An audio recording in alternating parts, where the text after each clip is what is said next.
ഒരു കഥ പറഞ്ഞാലോ? ഹനുമാന്റെ പുത്രനായ മകരധ്വജന്റെ കഥ.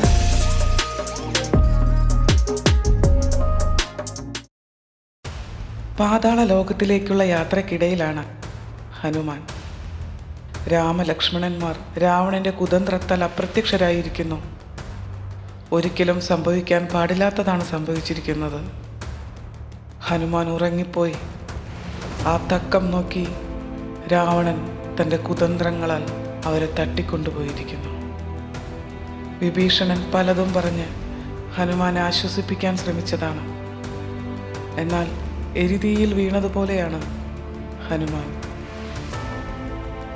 എവിടേക്കായിരിക്കും സ്വാമിമാരെ കൊണ്ടുപോയിരിക്കുന്നത്? പല സാധ്യതകളും വിഭീഷണൻ പറഞ്ഞു.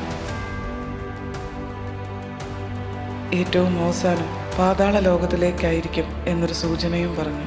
അതെ, മായാജാലങ്ങളുടെ മാന്ത്രികൻ അഹിരാവണനായിരിക്കും അദ്ദേഹത്തെ തട്ടിക്കൊണ്ടുപോയിരിക്കുക. മായാജാലങ്ങളാൽ പഞ്ചവടിയിലുള്ളവരെ മുഴുവൻ ഉറക്കിക്കിടത്തി ആ രാക്ഷസൻ സ്വാമികളെ തട്ടിക്കൊണ്ടുപോയിരിക്കുകയാണ്. പ്രപഞ്ചത്തിലെവിടെയായിരുന്നാലും ഹനുമാൻ സ്വാമികളെ കണ്ടെത്തിയിരിക്കും. അത് ഹനുമാന്റെ കർത്തവ്യമാണ്. പാതാളത്തിലേക്കുള്ള വഴി മനസ്സിലാക്കിയതിനു ശേഷം ഹനുമാൻ ഒരു നിമിഷം പോലും പാഴാക്കിയില്ല. ജയ് ശ്രീറാം. ഭൂഖണ്ഡങ്ങൾ കടന്നാണ് യാത്ര. സമുദ്രവും കാടും മേടും കടന്നു. അതാ ദൂരെ ദൂരെ ദൂരെ ഒരു കാടിനുള്ളിൽ കല്ലുകളിൽ പണിത ഒരു കോട്ട ദൃശ്യമായി. അതെ, അതായിരിക്കണം അഹിരാവണന്റെ കൊട്ടാരം. അതെ, അതുതന്നെയാണ് പാതാള ലോകം. അഹിരാവണൻ, രാവണന്റെ ഇളയാനുജൻ, പാതാളം ഭരിക്കുന്ന മഹാരാജാവ്, ഇന്ദ്രജാലവും മായാജാലവും കൈയടക്കത്തോടെ ചെയ്യുന്ന രാക്ഷസൻ, രാമലക്ഷ്മണന്മാരെ ഒറ്റ രാത്രി കൊണ്ട് പഞ്ചവടിയിൽ നിന്ന് കടത്തിക്കൊണ്ടുപോകുന്ന മായാജാലക്കാരൻ. ഇന്നവൻ്റെ അഹങ്കാരം ഞാൻ അവസാനിപ്പിക്കും. വധശിക്ഷയിൽ കുറഞ്ഞൊന്നും തന്നെ അവൻ അർഹിക്കുന്നില്ല. പ്രധാന കവാടത്തിൽ നിന്ന് കുറച്ചു മാറി ഹനുമാൻ നിലത്തിറങ്ങി പരിസര വീക്ഷണം നടത്തി. വൻ മതിൽ പോലെ പടുത്തുയർത്തിയ കോട്ടവാതിലിലേക്ക് കയറിപ്പോകുന്ന പടികൾ. ഹനുമാൻ പടികൾ കയറി മുകളിലെത്തി. കവാടം കാവൽക്കാരൻ ഒരു ചെറിയ കുട്ടിയാണ്. അതുകണ്ട് ഹനുമാൻ അത്ഭുതം തോന്നി. ഹനുമാനെ അമ്പരിപ്പിച്ചത് അവൻ്റെ രൂപമാണ്. മേൽപാതി വാനര രൂപം, അരയ്ക്ക് താഴേക്ക് ഒരു മത്സ്യം. മറ്റൊരു ഹനുമാൻ മുന്നിൽ വന്ന് നിൽക്കുന്നത് പോലെ അവൻ്റെ മുഖത്തേക്ക് നോക്കിയപ്പോൾ അതെ, ഇത്രമേൽ സാമ്യം ഇതിന് യാതൊരു സാധ്യതയുമില്ല. തന്നെ പോലെ തന്നെ അവൻ്റെ മുഖത്തും ക്രൗര്യം, ജീവസും മോജസ്സും തുടിക്കുന്ന അവൻ്റെ മുഖം. ഹനുമാൻ അവനെ തള്ളി മാറ്റി കോട്ടയ്ക്കകത്തേക്ക് കടക്കാൻ ശ്രമിച്ചു. എന്നാൽ അവൻ അതിന് ധീരമായി ചെറുത്തു. അതുപോലൊരു ചെറുത്തുനിൽപ്പ് ഒരു കൊച്ചുകുട്ടിയിൽ നിന്ന് ഹനുമാൻ പ്രതീക്ഷിച്ചിരുന്നില്ല. എന്നിരുന്നാലും കുട്ടികളോട് പോരാടേണ്ടതില്ലെന്ന് ഹനുമാൻ നിശ്ചയിച്ചു.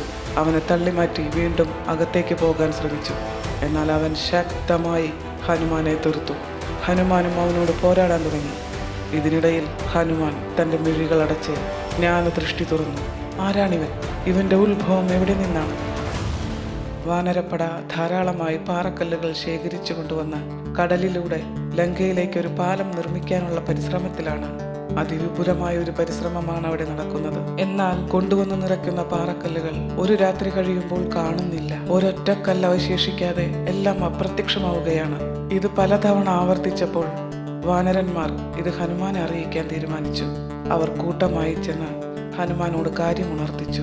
ഹനുമാൻ ഇത് കേട്ട് അമ്പരന്നുപോയി. എന്തായിരുന്നാലും നമുക്കിതിന്റെ കാരണം കണ്ടുപിടിക്കണം. ഹനുമാൻ കടൽക്കരയിലേക്ക് ചെന്നു. ശരിയാണ്, പാലം പണി ഒട്ടും തന്നെ പുരോഗമിച്ചിട്ടില്ല.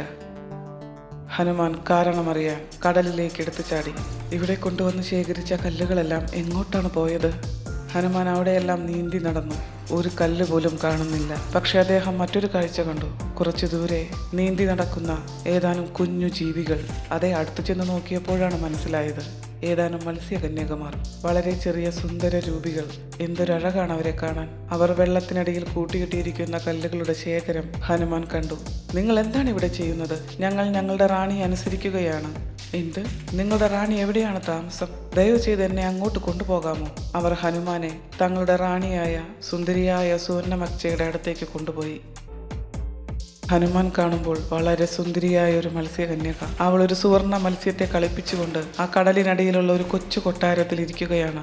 ഹനുമാൻ അവൾക്കടുത്തേക്ക് ചെന്നു. ഞങ്ങൾ പാലം നിർമ്മിച്ചുകൊണ്ടിരിക്കുന്ന കല്ലുകൾ നിങ്ങൾ എന്തിനാണ് അവിടെ നിന്നും മാറ്റുന്നത്? ഒന്ന് പുഞ്ചിരിച്ചതല്ലാതെ സുവർണ മച്ച ഒന്നും തന്നെ പറഞ്ഞില്ല. ഹനുമാൻ അവരെ ഉപദ്രവിക്കാൻ തോന്നിയില്ല. അത്ര ചെറിയ സുന്ദര ജീവികളെ ആർക്കാണ് ഉപദ്രവിക്കാൻ കഴിയുക? ഇനി ഞങ്ങളെ തടസ്സപ്പെടുത്തരുത്. ഞങ്ങൾ കൊണ്ടുവരുന്ന കല്ലുകളൊന്നും തന്നെ നിങ്ങൾ അവിടെ നിന്നും മാറ്റരുത്. ഹനുമാൻ ഒരു മുന്നറിയിപ്പ് നൽകി. അദ്ദേഹം രാമനെ ചെന്ന് കണ്ടു. രാമനും കടൽക്കരയിൽ ചെന്ന് നോക്കി നിരാശനായി നിൽക്കുകയാണ്. പാലം പണിയിൽ ഒരു പുരോഗമനവും ഉണ്ടായിട്ടില്ല. സീതാവിരഹത്തോടൊപ്പം ഈ നിരാശയും അദ്ദേഹത്തെ ബാധിച്ചിരുന്നു. അദ്ദേഹത്തിൻ്റെ മുഖം വിളറി കാണപ്പെട്ടു. ഹനുമാൻ അത് കണ്ട് സഹിച്ചില്ല. സ്വാമി, എന്നോട് ക്ഷമിക്കൂ. 10 ദിവസത്തിനകം ഈ പാലം പണി ഞാൻ പൂർത്തിയാക്കിയിരിക്കും. അങ്ങയെ സീതാദേവിയുടെ അടുത്തെത്തിച്ചിരിക്കും. അതിന് സാധിച്ചില്ലെങ്കിൽ ഹനുമാൻ പിന്നെ ജീവനോടുണ്ടായിരിക്കുകയില്ല. ഇത് പവനപുത്രൻ എടുക്കുന്ന പ്രതിജ്ഞയാണ്. വീണ്ടും ധാരാളം കല്ലുകൾ ശേഖരിക്കപ്പെട്ടു. അതെല്ലാം കൊണ്ടുവന്ന് നിർമ്മാണം തുടങ്ങി. എന്നാൽ അടുത്ത ദിവസവും രാവിലെ നോക്കുമ്പോൾ ഒറ്റ കല്ല് പോലും അവശേഷിച്ചിട്ടില്ല. ഹനുമാന് കോപമായി. അദ്ദേഹം കടലിലേക്ക് എടുത്തു ചാടി. നീന്തി നീന്തി സുവർണമച്ചയുടെ കൊട്ടാരത്തിനടുത്തെത്തി. അപ്പോഴും കൊട്ടാരത്തിൽ സുവർണമച്ച ഒരു സുവർണ മത്സ്യവുമായി കളിച്ചുകൊണ്ടിരിക്കുന്നു. അവളെ കണ്ടപ്പോൾ ഹനുമാന്റെ കോപമെല്ലാം എവിടേക്കോ മാഞ്ഞുപോയി.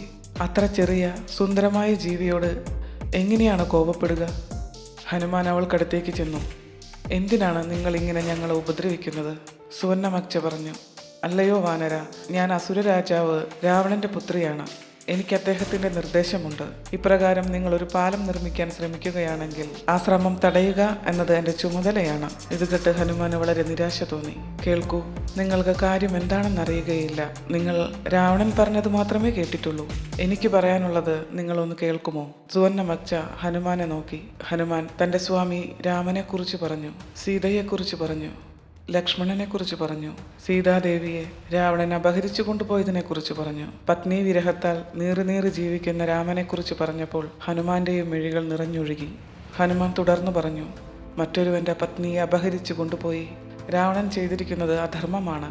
ഒരിക്കലും ഇത് അനുവദിക്കാൻ പാടുള്ളതല്ല. സീതയെ രാമന് തിരിച്ചു നൽകണം. ഇതെന്റെയും കർത്തവ്യമാണ്. ഇത് സാധ്യമാക്കാനാണ് ഞങ്ങൾ ലങ്കയിലേക്ക് പാലം പണിയുന്നത്. 10 ദിവസത്തിനകം ഈ സേതു നിർമ്മാണം പൂർത്തിയായില്ലെങ്കിൽ ഞാൻ ജീവത്യാഗം ചെയ്യും. കഥകളെല്ലാം കേട്ട് സുവർണമച്ചയുടെ കണ്ണുകൾ നിറഞ്ഞു. രാവണന്റെ കൊട്ടാരക്കെട്ടിനുള്ളിൽ നിന്ന് സീതയെക്കുറിച്ച് അവളും വാർത്തകൾ കേട്ടിരുന്നു. അവൾ ഹനുമാന്റെ അടുത്തേക്ക് നീന്തി ചെന്നു. ഹനുമാനെ സമാധാനിപ്പിച്ചു. അങ്ങെന്നോട് ക്ഷമിക്കണം. അങ്ങൊരിക്കലും ജീവത്യാഗം ചെയ്യരുത്. അങ്ങയെപ്പോലെ പരമശുദ്ധനും ശക്തനും ഭക്തനുമായ ഒരാൾക്ക് ജീവത്യാഗം പറഞ്ഞിട്ടുള്ളതല്ല. ഞാൻ അങ്ങയെ സഹായിക്കാം. അങ്ങയുടെ വാക്കുപോലെ 10 ദിവസത്തിനകം ഈ പാലം നിർമ്മാണം പൂർത്തിയാക്കാൻ ഞാൻ അങ്ങയെ സഹായിക്കാം. അവരോട് നന്ദി പറഞ്ഞ് ഹനുമാൻ തിരിച്ചുപോയി. കടലിനടിയിൽ നിന്ന് കൊണ്ടുപോയ പാറക്കല്ലുകൾ സുവർണമച്ചയും മത്സ്യകന്യകമാരും ചേർന്ന് തിരിച്ചു കൊണ്ടുവന്ന് പാലം പണിയിൽ കടലിനടിയിൽ നിന്ന് സഹായിക്കാൻ തുടങ്ങി. നിർമ്മാണം പൂർത്തിയാകുന്നതിനിടയിൽ അവൾ ഹനുമാനുമായി വളരെ അടുത്തിരുന്നു. തൻ്റെ ജ്ഞാനദൃഷ്ടി അടച്ച് ഹനുമാൻ കണ്ണു തുറന്നു. മുന്നിൽ നിൽക്കുന്നത് തൻ്റെ പുത്രനാണ്, മകരധ്വജൻ. തൻ്റെ നെറ്റിയിൽ നിന്ന് പൊടിഞ്ഞ വിയർപ്പ് തുള്ളിയെ സുവർണമച്ച ഒരു പുത്രനാക്കി മാറ്റിയിരുന്നു. അഹിരാവണന്റെ സംഘം ആ കുട്ടിയെ കടലിൽ നിന്ന് വല വീശി പിടിച്ചു കൊണ്ടുവന്ന് പാതാളത്തിൽ വളർത്തുന്നു. അഹിരാവണനോട് അത്യധികം ഭക്തിയുള്ളവനാണ് മകരധ്വജൻ. അതാണ് അവനിങ്ങനെ പോരാടുന്നത്. ഇതിനകം ഹനുമാന്റെ മുഖത്ത് നിന്ന് കാര്യങ്ങൾ മനസ്സിലാക്കിയ മകരധ്വജൻ അദ്ദേഹത്തെ വണങ്ങി. ഹനുമാന്റെ അനുഗ്രഹം യാചിച്ച മകരധ്വജൻ തന്നോട് ക്ഷമിക്കണമെന്നും അഭ്യർത്ഥിച്ചു. അതിനുശേഷം ഹനുമാനെ അഹിരാവണന്റെ കൊട്ടാരത്തിനകത്തേക്ക് നയിച്ചു. രാമലക്ഷ്മണന്മാരെ കാളീദേവിക്ക് ബലിയർപ്പിക്കാനുള്ള ഒരുക്കത്തിലായിരുന്നു അഹിരാവണൻ. വലിയൊരു പോരാട്ടം അഹിരാവണനുമായി നടത്തേണ്ടി വന്നു. അഹിരാവണനെ വധിച്ചതിന് ശേഷം രാമലക്ഷ്മണന്മാരെ മോചിപ്പിച്ചു. മകരധ്വജന്റെ രൂപം കണ്ട് രാമൻ ഹനുമാനോട് എന്താണിതിൻ്റെ യാഥാർത്ഥ്യമെന്നറിഞ്ഞു. ഹനുമാൻ സുവർണമച്ചയെക്കുറിച്ച് രാമനോട് പറഞ്ഞു. അവളുടെ പുത്രനാണ് ഈ നിൽക്കുന്നതെന്ന് കേട്ട് രാമൻ സന്തോഷിച്ചു. പാതാള ലോകം ഭരിക്കാനായി മകരധ്വജനെ ഏൽപ്പിച്ചുകൊണ്ട് രാമലക്ഷ്മണന്മാരോടൊത്ത് ഹനുമാൻ തിരികെ യാത്രയായി. जय हनुमान ज्ञान गुण सागर जय कपीस तिहु लोक उजागर रामदूत अतुलित बल धामा अंजनी पुत्र पवन सुत नामा महावीर विक्रम बजरंगी कुमति निवार सुमति के संगी कंचन बरन विराज सुवेसा कानन कुंडल कुंचित केसा हाथ वज्र ध्वजा विराजे कांधे मूंज जनेऊ साजे शंकर सुवन केसरी नंदन तेज प्रताप महाजगवंदन विद्यावान गुणी अति चातुर राम काज करिबेको आतुर प्रभु चरित्र सुनिबेको रसिया राम लखन सीता मन बसिया सूक्ष्म रूप धरि सियहि दिखावा विकट रूप धरि लंक जरावा भीम रूप धरि असुर संहारे रामचंद्र के काज सवारे।